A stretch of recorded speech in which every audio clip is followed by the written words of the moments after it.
Welcome to Sass Bites. This is your weekly bite of Sass during your lunch break. I guess maybe if you're in Hawaii or something.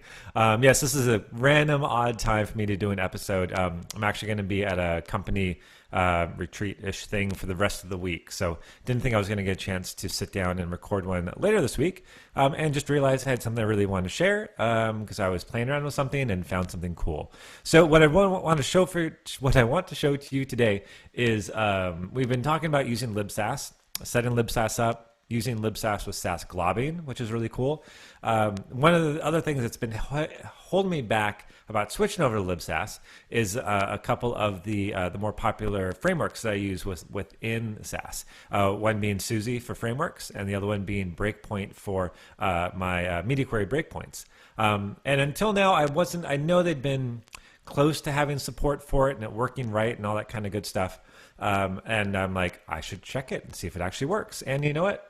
It works. So I want to show you right now how you can set up both Susy and Breakpoint to work inside of your Libsass project with just a little Bower magic. So let's go ahead and jump over and we'll take a quick look at what that all entails. There we go. So if you're not familiar, Libsass is, Susy is a grid framework. You can check it out here. It's by a great developer, Eric Suzanne. You can check out all this stuff here. Go read it. There's some great documentation about how to use it and how it works. It powers lots of sites and is extremely powerful. It's quite good.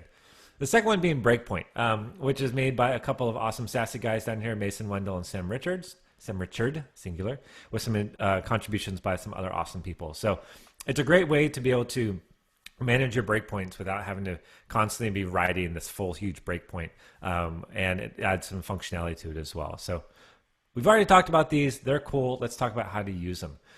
Fortunately, when you dive into these, you're going to notice a couple things. You're going to notice that this has a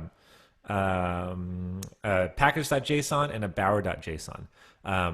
That partially means that this has been set up to be able to be pulled in via Bower or via Node. In this case, I know Susy is on Bower and Breakpoint's on Bower, so I'm going to do both on Bower. Susy can actually do an NPM as well, but it's basically the same thing. It just pulls in content. So let's look at what this entails to pull it in. All right, good, I'm typing. So we're going to be using Bower, install Susy, and let's go ahead and save it so it actually puts it in as a dependency in our project. And actually, I had to install Bower because that's something I didn't have before, so it's the npm install Bower. So let's go ahead and pull that in, and that's going to pull it down. I've already done it once, so you're not going to see any big difference. And then Bower install, and the other one is Compass Breakpoint, ironically, because it doesn't actually use Compass. And let's go ahead and save that one as well. So that's going to bring both of them down into our Bower components folder, and we can go ahead and take a look at that. Now, the thing is with Compass and Breakpoint, they're just basically Sass files. I mean, really, when you dive into it, there's a Sass file. Which one am I on? Oh, sorry, Sassy Maps. Susy, there we go. When you dive into Susy, it's just an import statement, and here's all of the let's see, Susy languages. I haven't dove all the way in here. It's just a bunch of Sass files with more imports and more Sass functions and variables and all that kind of stuff. So it's just Sass. It just needs to get into your project. Before it was done via Ruby, and you could just import the Ruby gem, and Compass would automatically pull that in for you. It was really simple and smart. Same thing with with Breakpoint, and that it's just a set of style sheets with a bunch of variables and all that kind of stuff that you can overwrite.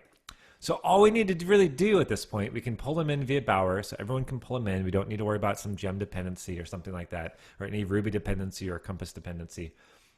They're sitting inside of our project folder in Bower components.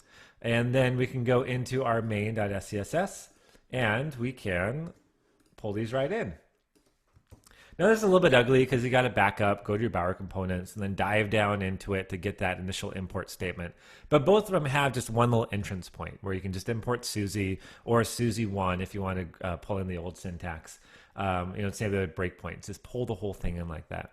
So it's going to pull all those files in, and it's basically just going to put that in. They're non-printing, so it just brings in all the variables and all the mixins and all the functions and gets it ready to be used. So let's go ahead and see that in action. Let's do this one real quick.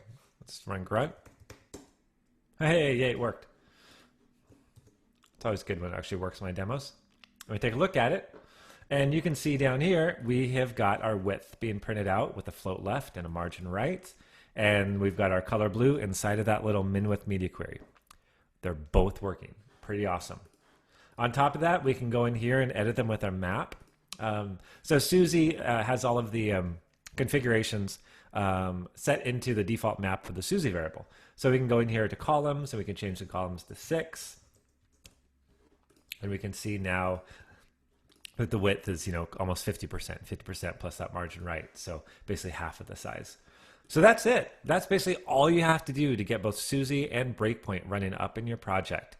Libsass supports maps, so you're able to do everything that you need to run both of these tools. I don't know if they're 100% functionality yet. I haven't tried like every single possible thing that they can do, but you can certainly pull them in, start play with them, and take a look at them, and you might be able to toss some issues back in issue queue. I haven't taken a look at here yet. Probably could, but anyway, you can pull them in with Bower. You can import them right in your project and make good to go. If you're curious about how we can make it a little bit easier to not have to keep doing the silly Bower components, all that, look into the project that's called Eyeglass. Sass Eyeglass. If you haven't heard about this yet, this is going to be a big deal in the near future. And it's basically development of Eyeglass project. Anyway, so this is something that Chris Epstein is pulling together that basically gives us the functionality of Compass, of being able to kind of declare dependencies and make it really easy to import things. That's what this project is all about, and it's a project that's built for, I believe, specifically for Node. So it'll allow us to basically declare those dependencies and just pull Susy right in, versus having to figure out this crazy path chain through the folders and over to it. So keep an eye out on that. I know I'm hoping to get Chris in here eventually to talk about it a little bit more, but there you go. Libsass running, pulling in Bower. With Bower, pulling in Susy, and pulling in Breakpoint. And if there's any other Sass frameworks that you want to be using, you can probably pull them in similar ways, unless they have some kind of a gem dependency that requires Compass. There's a couple crazy Ruby things that's able to do that you're not able to do without Compass. So that's it. Hope you learned something. Hope you have some fun going out there and playing around with Susy and Breakpoint and Libsass. I know I am going to be trying to see what it's going to take to convert my current project over to it, because it's going to be a whole heck of a lot faster. So have fun. I'm not going to see you later this week, so hopefully you'll see you the week after. Keep sassy, and we'll catch you later. Bye.